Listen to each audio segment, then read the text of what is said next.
Hello YouTube, I'm Joel from Clarkson Performance. Here's a 1956 Chevrolet Apache I just finished.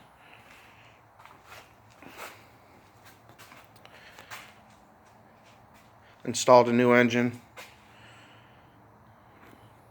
Nylon straight fan, less drag on the engine. Also installed the customer's power steering pump. Changed some brackets around, put the alternator on the passenger side.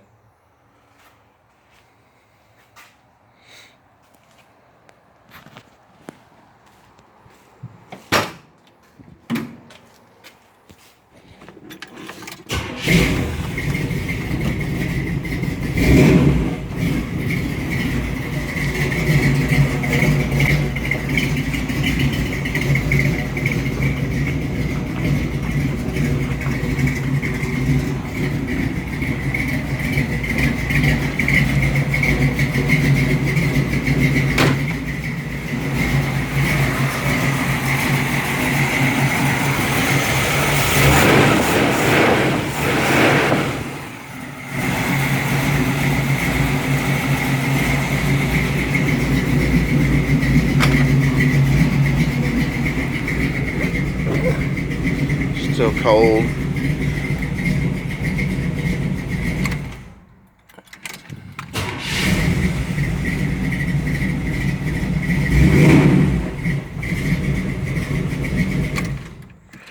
Well, that's another successful build from Clarkson Performance. Hope everyone has a good work week. See you soon.